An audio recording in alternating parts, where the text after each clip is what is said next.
नमस्कार मित्रांनो, यशवाडी येथे हनुमान मंदिरातला सभामंडप कोसळला आणि 30 ते 40 जण दबल्याची माहिती आहे. मित्रांनो, एक प्रश्न असा पडतो की हनुमान मंदिर आहे यशवाडी येथे आणि या यशवाडीमध्ये 1 वर्ष झालं जवळपास हे काम चालू आहे.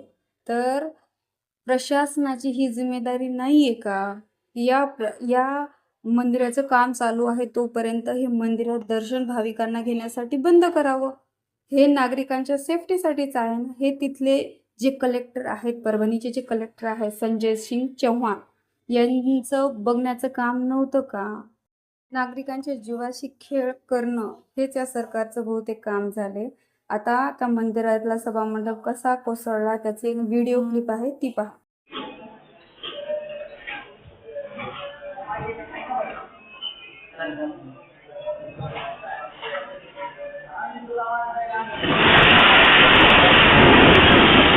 मी परभणी जिल्ह्याचे नागरिक आहे आणि मी इथे दर्शनाला जात होते. पहा मित्रांनो, मग ही जिम्मेदारी प्रशासनाची नाहीये का? तिथल्या जिल्हाधिकाऱ्याची त्या जिल्ह्याची जबाबदारी नाहीये का? हे प्रश्नचिन्ह आपण उभं करायला पाहिजेत, प्रशासनाला प्रश्न विचारायला पाहिजेत. सर्व आणि विशेष म्हणजे या मंदिरामध्ये दर शनिवारी भाविकांच्या जेवणाच्या पंक्ती बसतात. तिथे दर्शनाला लाईनच्या लाईन लागलेल्या असतात. भाविकांच्या जीवाशी खेळ करणं हे किती सोपं काम वाटते या लोकांना, पहा तुम्हीच.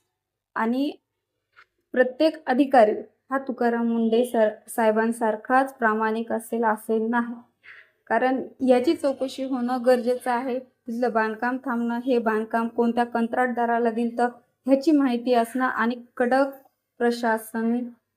प्रशासनाला जाब विचारणं हे आपलं काम आहे.